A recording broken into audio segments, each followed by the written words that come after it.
Everyone, welcome back to the channel get PYQ की series बहुत जोर शोर से चल रही है। अगर आपने पुराने लेक्चर नहीं देखे हैं तो जरूर जाके देख लीजिएगा। अच्छे क्वेश्चंस आपसे मिस नहीं होने चाहिए और ये लेक्चर नंबर 38 है।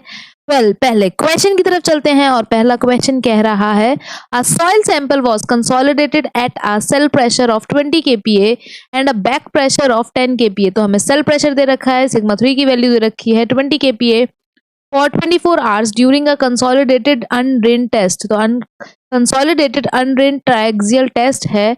the cell pressure was increased to 30 kPa। तो अब जो हमारा सेल प्रेशर है वो 30 kPa इंक्रीज कर दिया on the next day and it's resulted in the development of pore water pressure of 1 kPa। तो अब pore water pressure हमें कितना देखने को मिल रहा है 1 kPa। आगे बोल रहा है the soil sample failed when the axial stress was gradually increased to.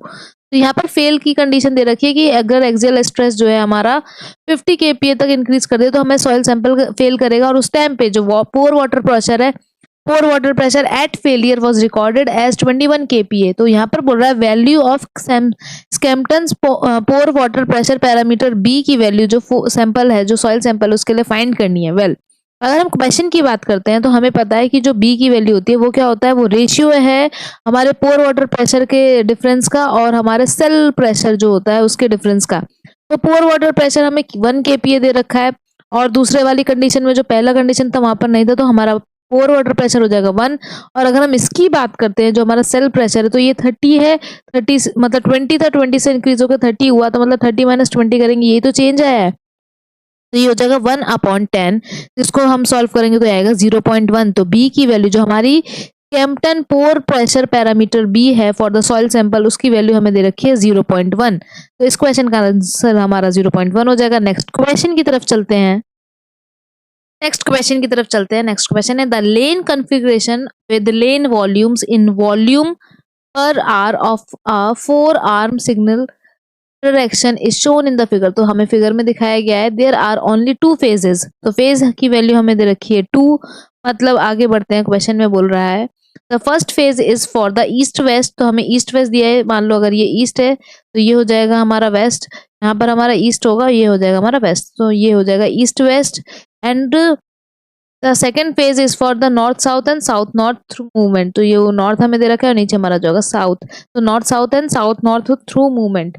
There are no turning movements, कोई भी टर्निंग मूवमेंट्स नहीं है। Assume that the saturation flow, जो सैचुरेशन फ्लो की वैल्यू हमें दे रखी है, सैचुरेशन फ्लो की वैल्यू दे रखी है हमें 1800 व्हीकल्स पर आवर। तो मतलब एस ए और एस बी की वैल्यू जो है वो हमें 1800 vehicles per hour per lane for each lane and the total lost time for the first and second phases together is 9 second. तो टोटल लॉस्ट टाइम की वैल्यू हमें दे रखी है, लॉस्ट टाइम की वैल्यू हमें दे रखी है 9 सेकंड।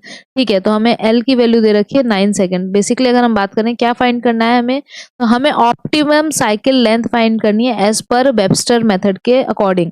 तो हमें पता है फॉर्मूला होता है C naught is equals to 1.5 L plus 5 upon में 1 minus Y, capital Y. Capital Y क्या होता है, कैपिटल वाई की बात करें तो ये होता है हमारा वाई ए जो हमारा ईस्ट वेस्ट में है प्लस वाई बी जो हमारा नॉर्थ साउथ में है।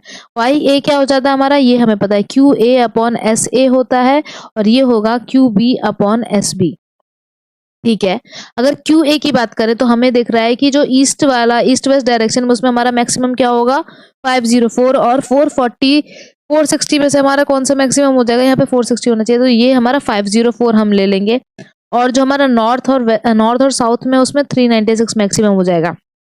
यहाँ पे सॉल्व करते हैं, तो अगर हम यहाँ सॉल्व करें तो ये हमारा 1800 दोनों के लिए कॉमन होगा, तो इसको तो 1800 कर लेते हैं।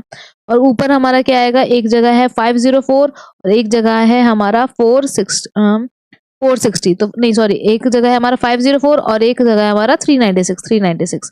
अब इसको जब ऐड करेंगे 504 और 396 को जब ऐड करेंगे तो ये आएगा मेरा यहाँ से 10 1 कैरी 10 और ये हो जाएगा मेरा 1 कैरी करा तो ये 900। तो यहाँ से 900 अपॉन 1800 मतलब कि 0.5 है, इसको 1/2 भी लिख सकते हैं। तो मेरे को जो कैपिटल वाई है उसकी वैल्यू मिल गई 0.5। यहाँ पे वैल्यू पुट करते हैं, सी नॉट की वैल्यू हमें फाइंड करनी है। तो अगर हम यहाँ पर देखें तो 1.5 और लॉस्ट टाइम हमें 9 दे रखा था, प्लस 5 करेंगे और नीचे आ जाएगा मेरा 1 माइनस 0.5।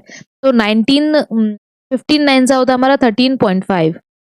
हो जाएगा 13.5 प्लस हमारा 5 और यहाँ पे आएगा 0.5। जब इसको ऐड करेंगे तो हो जाएगा 18.5 अपॉन में हमारा 0.5। यहाँ पे डेसिमल से डेसिमल हटाएंगे, डेसिमल से डेसिमल हटाएंगे तो ये हो जाएगा 18185 अपॉन 5। कैंसिल करेंगे 3 टाइम्स जाएगा और ये हमारा 35 बचेगा जो कि हो जाएगा 37। तो हमारी जो साइकिल लेंथ निकल के आ रही है वो है 37 second. 37 second will be the correct answer of this question.